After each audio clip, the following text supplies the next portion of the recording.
here's another in NBC's great parade of new shows.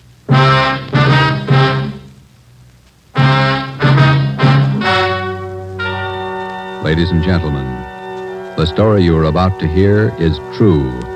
Only the names have been changed to protect the innocent. NBC brings you Dragnet.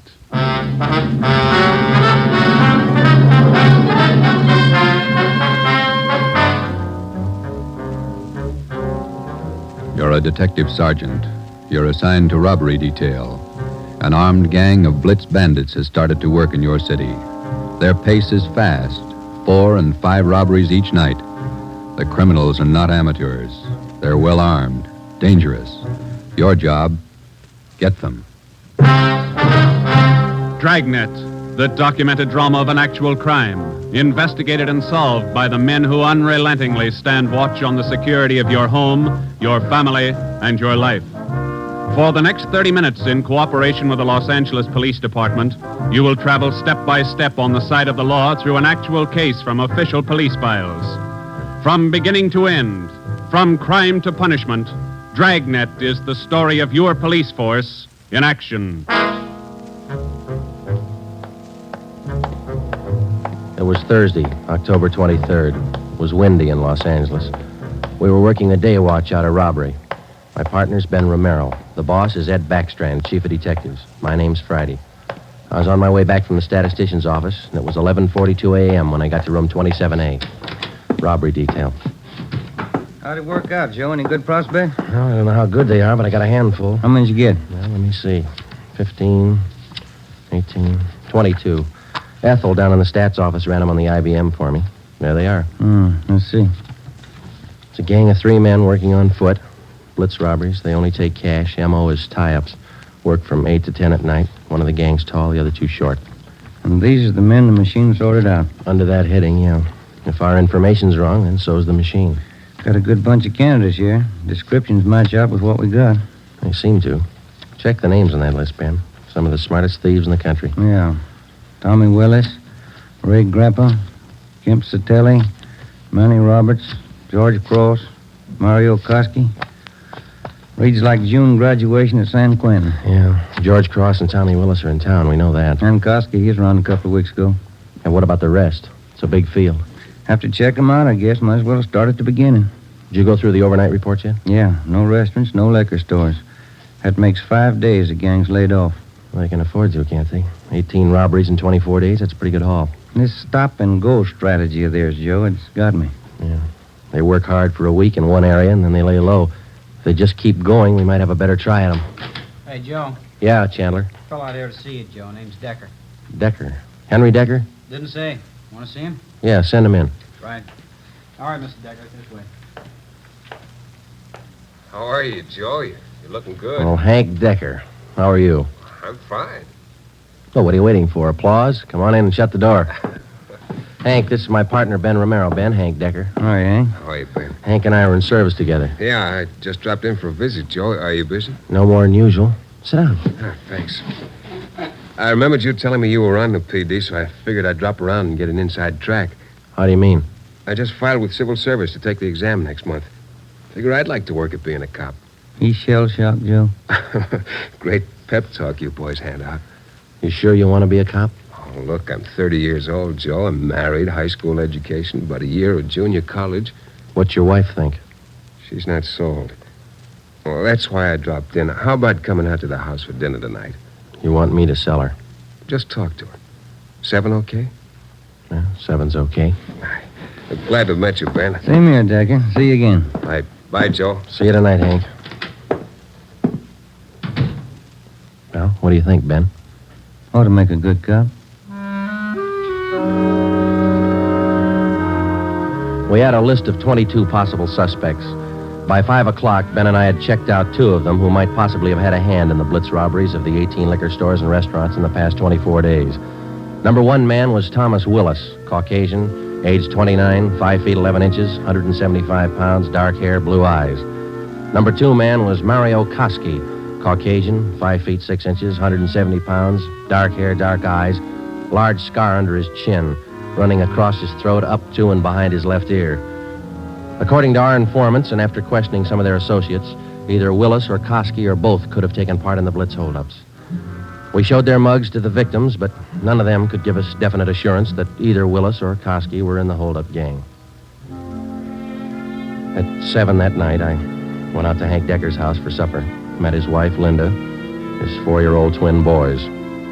We talked about the Army, played with the kids for a while. Before we sat down to eat, we put the boys in bed.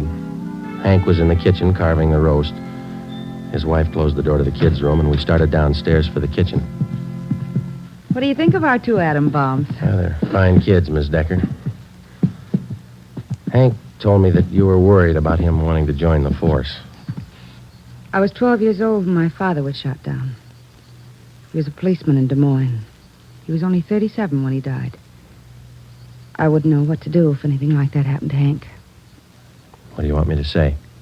But does Hank really want it? Can't you talk him out of it? You're his wife. Can you? No, I think it's his choice, Miss Decker. He's going to have to make up his own mind. I'm sorry.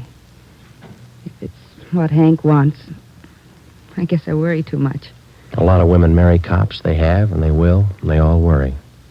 Hank will be all right. Will you guarantee it, Joe?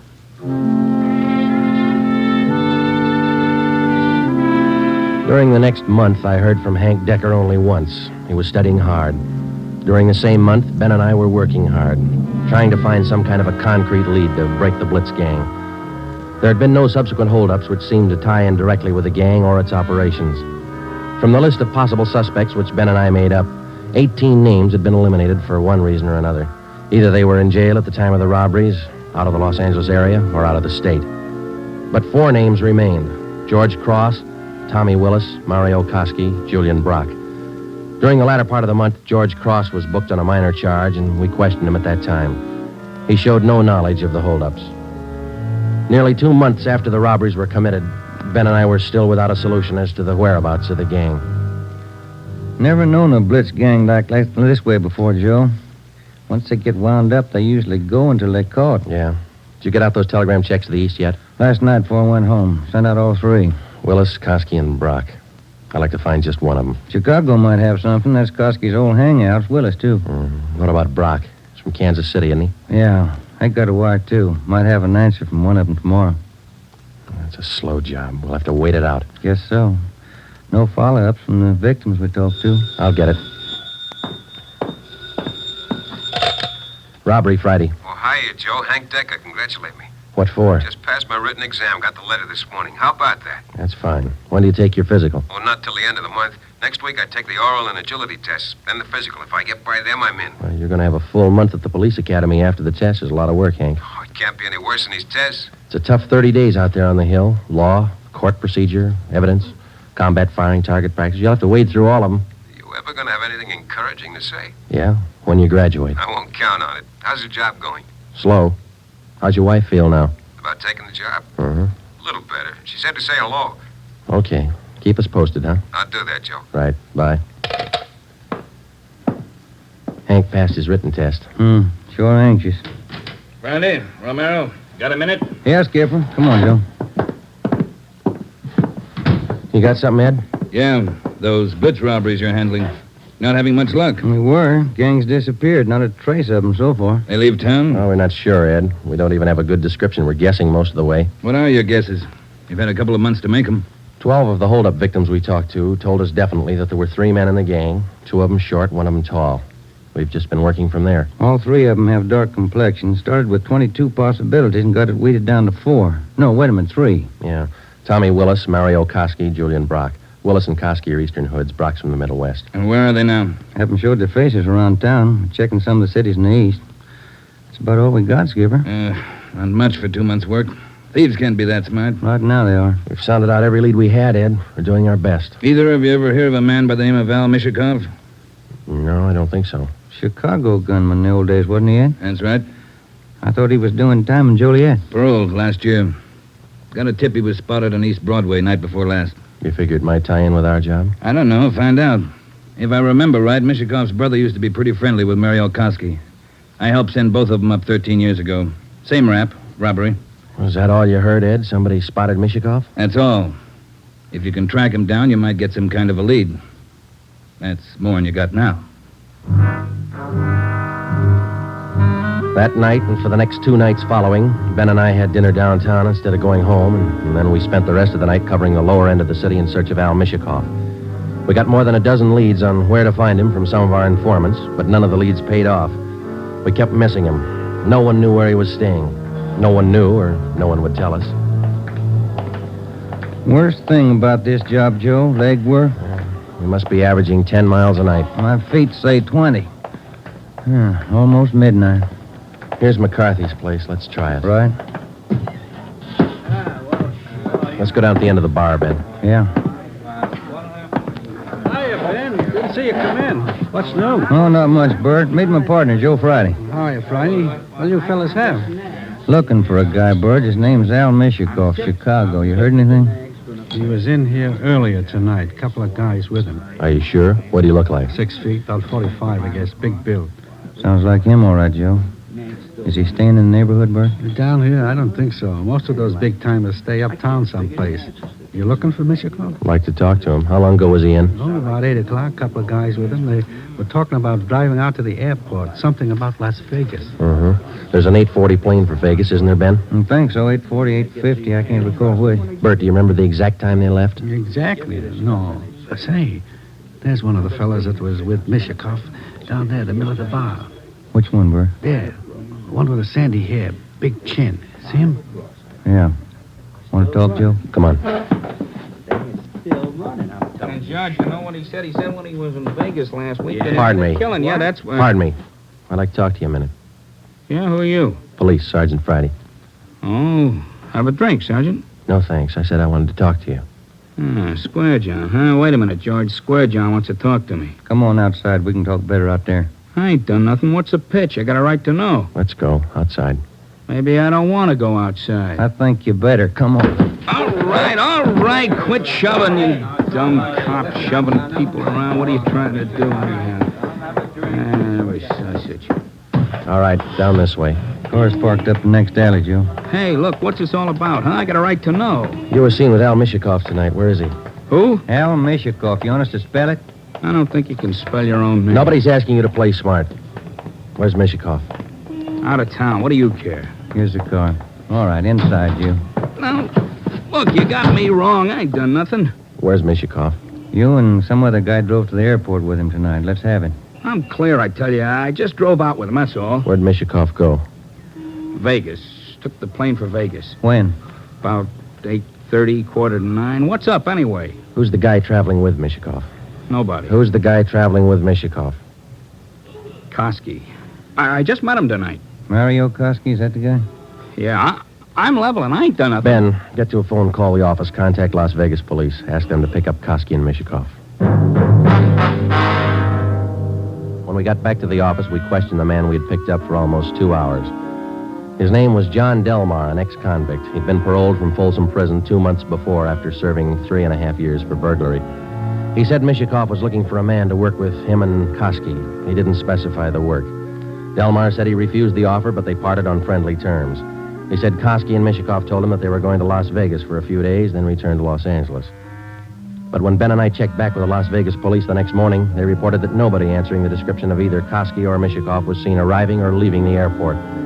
We checked with the airlines and sent inquiries to law enforcement agencies throughout the entire area. No sign. 3 weeks went by. Still no sign. Nothing in the overnights, Joe. No, not a thing. Oh, yeah, same here. Reno, Sacramento, San Francisco. Nobody's seen them. Ain't got to come out sometime. We can wait. Yeah, we can wait. Gets on your nerves. Let's check with Backstrand. Maybe he's got a job for us in the meantime. You're getting as eager as your friend Hank Decker, Joe. Incidentally, how'd things turn out for him? He passed all his exams, putting in his month's training at the academy now. He should do all right. Oh, yeah. Hi, Mike. Skipper busy? Not in his office. Won't be in till afternoon. What's the matter? He's got a lecture at the police academy this morning. Thanks, Mike. Come on, Ben. Ben and I drove out to the police academy near Elysian Park. We went out to check with Ed Backstrand on the Blitz robberies, not to listen to his lecture. When we walked into the classroom, he was just finishing up, so we sat in the back of the room and listened. It was a pretty good speech. Because of the alertness of the arresting officer, his talent for memorizing detail, and his knowledge of how a criminal acts under a given set of circumstances, the arrest was made. Well, that's about it, gentlemen. Thank you for your attention. Now, when I ran this speech over at home, my wife said it wasn't a very good talk, but at least it came out on time. Now it seems I'm 2 minutes short, so I guess I failed on both counts. If I may, I'd like to use the few minutes that are left to tell you what I think of being a cop after 24 years. For one reason or other, you men have chosen the career of a police officer. Well, let me tell you right now, without any qualifications, it's a thankless job. Maybe you can't see it now. Maybe you think I'm exaggerating. But when you graduate next week and get that uniform on, your whole lives are going to change. You're going to lose friends, a lot of them. They'll want parking tickets fixed, some other favors. You'll have to turn them down, so you'll be a heel, a fathead. When you're on the beach, you're going to meet the cream of society and the scum, the lowest. Sometimes you won't be able to tell the difference. Some of you will have to work with thugs, two-bit gangsters, dope addicts, cheap women, all the human garbage you can find in a big city. You'll come home at night and take a shower to wash off the dirt, but you still won't feel clean. That's the job. When you buy a box of candy and bring it home for your anniversary, the neighbors will say you chiseled it. When you save up a few dollars and buy a new car or some furniture for the house, it's graft. People are going to want favors.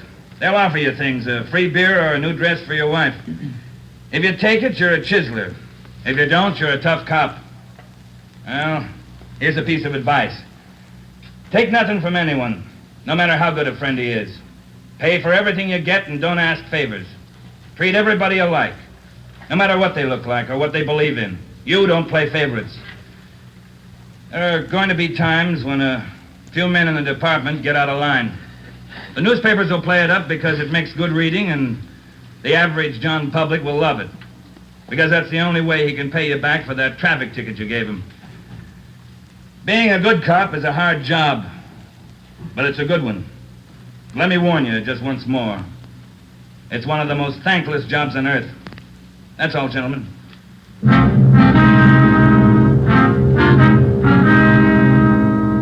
The following week, Hank Decker graduated from the police academy and hit the transfer list for a regular assignment. He drew a job of teaching combat firing and boxing at the academy. He didn't like it, so he put in a request for a transfer and waited. For the next 6 weeks, Ben and I waited, too, for some sign of the Blitz bandits. There wasn't any. The only possible suspects, Mario Koski and Al Mishikoff, had disappeared completely. We kept a close check on every possible avenue of information. Still, no sign. Ben and I were transferred to the night watch on robbery for a few weeks, and that gave Hank Decker a chance to drop in and visit with us a couple of hours when he went off duty at the academy. He was still as eager as ever. Hi, Ben. Joe, anything new? Hi, Hank. Nothing here. What about the academy? Oh, big news. What's up? Getting a transfer starting next Monday. Gonna start on a beat. Thought you were all tied up with that boys' club you started out there. Oh, I was, but Hanson's gonna take over when I leave. The kids sure love it. Free swimming in the pool, boxing lessons. We teach them everything. Where's your beat going to be, huh? Central, right in the downtown district. Might learn something, huh? You'll learn a lot if you want to forget most of it. Look, it's 7:15. Don't you ever go home for dinner, Hank? Oh, getting the wife used to it.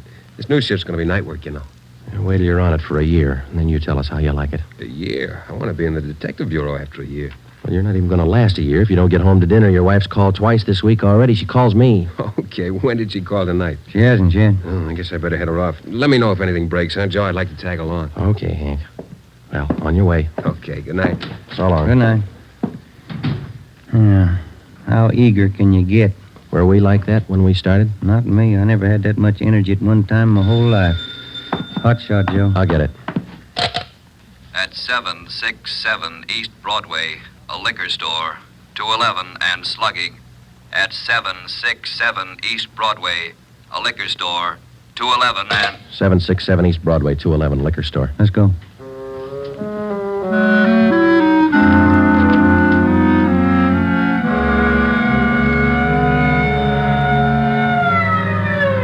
.767 East Broadway, King's Liquor Store. We pushed our way through the small crowd outside the door and into the shop. 2 patrolmen in uniform were already interviewing the proprietor. He had 2 large gashes on his head just above the right temple. He was trembling and badly shaken, but he managed to give us a good description of the hold-up men. Yeah.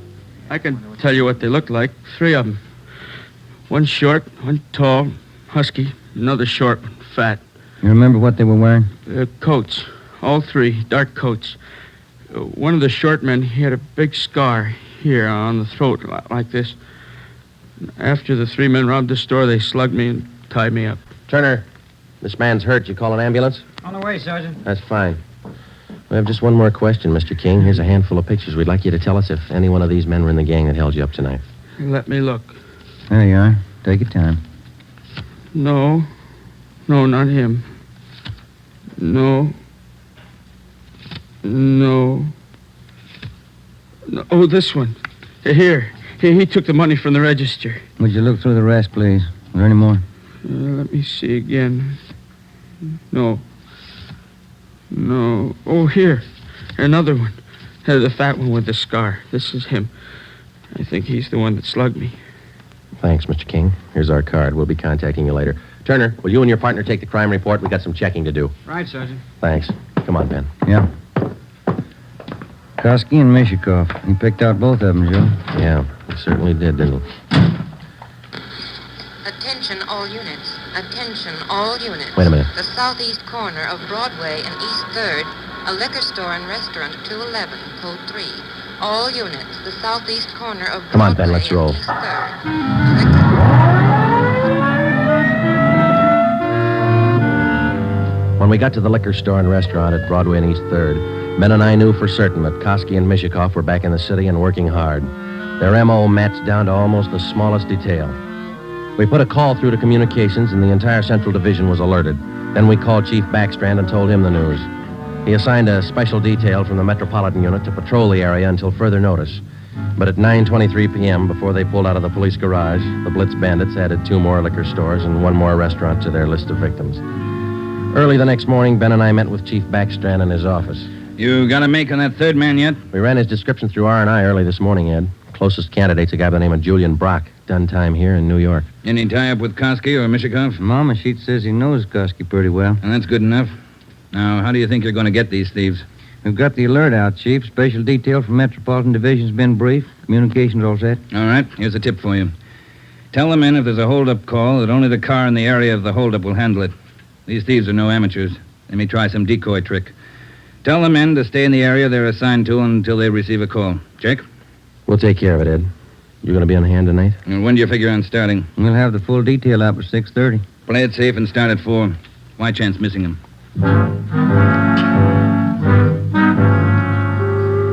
At 3:30 that afternoon, we left the police garage with a special detail from Metropolitan Division, and we started to cruise the central area. We weren't looking for any action the first few hours, and we didn't get any.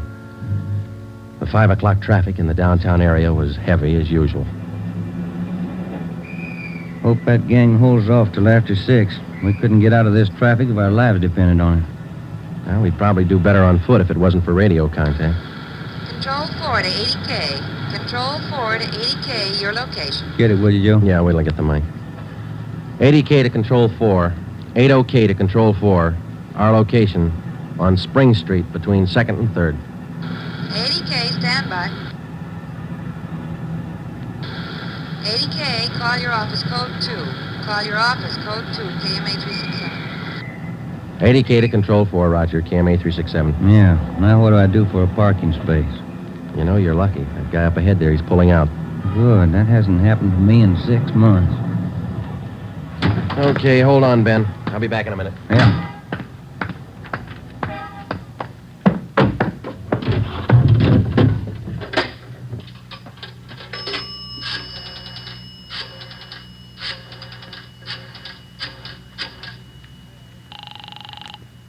City Hall. 2511. 2511. Robbery, Chandler. This is Friday, Bill. You want us? Yeah, just a minute, Joe. Chief wants to talk to you. Hello, Friday. Yeah, Ed. Cruiser car just brought in a guy answering the description of Mario Koski. Yeah? Get over here right away and question the guy. If it is Koski, we can all go home early. Ben and I went back to the office and questioned the man who gave his name as Conrad Larkin. He was Koski's approximate height and weight, same color hair, same color eyes. The resemblance to Koski's picture was evident. We questioned him thoroughly about the Blitz robberies, and then we checked out his fingerprints. The coincidence was hard to overlook, but we were satisfied. The man was not Mario Koski. There was a phone message on my desk to call Hank's wife. I called her, and then we checked with Chief Backstrand again and started for the police garage. It was 10 minutes past 6. Hey, Ben, Joe, wait a minute, will you? Oh, hi, Hank. What's all exciting? I heard about those jobs last night, the Blitz gang. How about tagging along tonight? What's the stare? You suit yourself, Hank. When are you due home for dinner? I told the wife I'd eat out tonight. You sure you're not due home for dinner? No, not tonight, Joe. Did you have any luck yet? Not so far, Hank. Maybe later on tonight. Come on, here's the garage. How close did you come to the gang last night? Not close enough. 2 steps ahead of us all the way. They sure must work fast. 5 jobs in a row. All right, Hank, let's don't rub it in, huh? Hey, Ben, watch it, will you? Yeah. Woman driver. How about it, Joe? You think I can make the outfit? You can talk to Ed Backstrand. He might get you a transfer after a while. Yeah, I might try it. Joe, look across the street. There's a guy coming out of the bar. Where? In front of the bar. He's standing there. Guy in the dark coat, you see? Yeah. 2 other guys behind him. Who is it? I can't be sure. Ben, you better pull up. Koski. Looks just like his picture. All right. Come on. All right, hold it, mister. We want to talk to you. Run for it, Al Copper! Watch it, Joe! Hank, get down! Get down! 2 of them down, Ben. The other one went up alley. Let's go. Did they get Hank? Yeah. All right, hold it right here. All right, Koski, throw out your gun and come out with your hands up. All right, let's return the fire. Come on.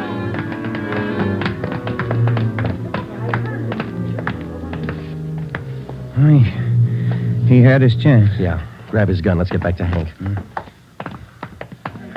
Did you get the guns from the other 2? Yeah, they're dead. Hank got them both. All right, one side, please. Officer, did you call an ambulance? Yeah, they're on their way. Come on, Ben. One side, please. Will you let us through? Hank, how you doing? Not so good, Joe. Ben, will you get the crowd black? Give him some air. Would you just move back? Joe, All right, easy, Hank. They'll be here in a minute. Hank? Hank? How's it doing, Joe? Gone? Yeah, come on.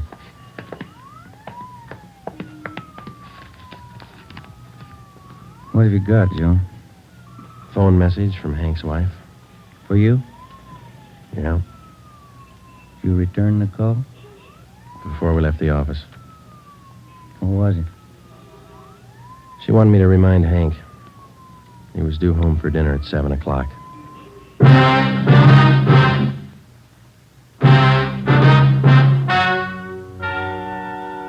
The story you have just heard is true. Only the names were changed to protect the innocent.